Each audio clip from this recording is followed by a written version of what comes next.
এই তুফান মুভিটি বের হওয়ার পর থেকেই আমরা ভাবছি কবে তুফান মুভিটি দেখবো, কিন্তু এখনো অবধি দেখা হয়ে ওঠেনি। তাই আজকে আমরা হুটহাট করে প্ল্যান করলাম যে আজকে যমুনা ফিউচার পার্কে গিয়ে ব্লকবাস্টার সিনেমাসে এই মুভিটি আমরা দেখব। তাই আমরা বসুন্ধরার দিকে রওনা হলাম।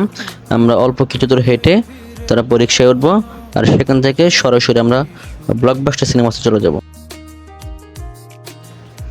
তো আমরা একটা রিক্সা নিলাম। তো সেই রিক্সা ছিলাম আমরা তিনজন। তো তিনজনই উঠে পড়লাম রিক্সায় এবং খুব মজা করলাম। আর আপনাদের সবাইকে জানাচ্ছি হাই।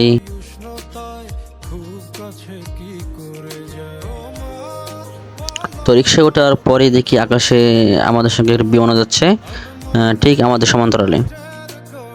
এই সেই যমুনা ফিউচার পার্ক আমরা যেখানে আসলাম। এখন রিক্সা ছেড়ে দিলাম, ছেড়ে দিয়ে এখন আমরা যমুনা ফিউচার পার্কের ভিতরের দিকে ঢুকে পড়বো। তো আমরা আস্তে আস্তে হাঁটতে থাকলাম। তো এই মোমেন্টে আমরা ছিল খুব এক্সাইটেড, কারণ অত্যন্ত সুন্দর একটা মুভি। আমরা এই প্রথম যাচ্ছি দেখতে, তাই আমাদের খুব ভালো লাগছিল।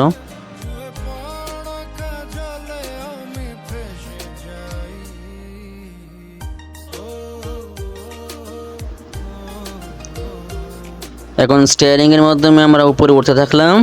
তো উপরে ওঠার পর আমরা সিনেমা কাউন্টারের দিকে এগোচ্ছি, এবং সিনেমা কাউন্টারে যাওয়ার পর শো কয়টায় শুরু হবে সেটা জানলাম। সেটা ছিল 7:25-এ, আর টিকিটের দাম জানলাম 550 টাকা করে। তো সেখান থেকে আমরা টিকিট সংগ্রহ করলাম। অবশেষে সোনার হরিণ কাটা ডান। তারপর আমরা সবাই পোস্টারের সঙ্গে ছবি তুললাম।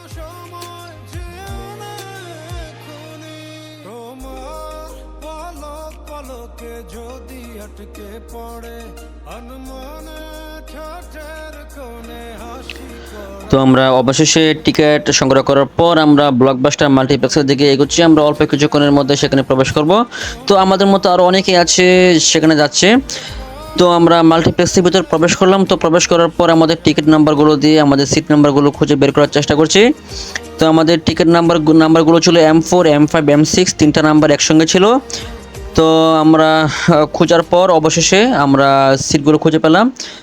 রিল্যাক্সে বসলাম এবং আরাম করে কয়েকটা সেলফি নিলাম। তো সেলফি নেওয়ার পর আমরা মুভিটা দেখা শুরু করলাম। কিছুক্ষণের মধ্যে মুভিটি শুরু হলো।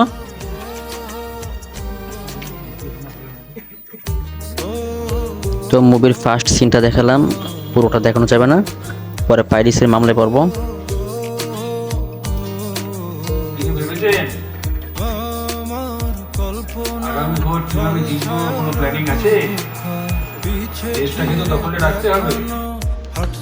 তো মুভিটি ছিল অসাধারণ, দারুণ একটা মুভি। তো মুভিটা দেখার পর আমরা এখন ব্লকবাস্টার থেকে বের হচ্ছি। বের হওয়ার পর আমরা রাস্তা থেকে এগোচ্ছি। তো রাস্তায় গিয়ে তাড়াতাড়ি একটা রিক্সা নিতে হবে। তো তাড়াতাড়ি বাসায় যেতে হবে, অনেক রাত হয়ে গেছে, প্রায় 10টা বেজে গেছে। আমরা একটা রিক্সা নিলাম। সকলকে জানাই বাই বাই। এতক্ষণ আমাদের সঙ্গে থাকার জন্য ধন্যবাদ। সকলে ভালো থাকবেন, সুস্থ থাকবেন। আল্লাহ হাফেজ।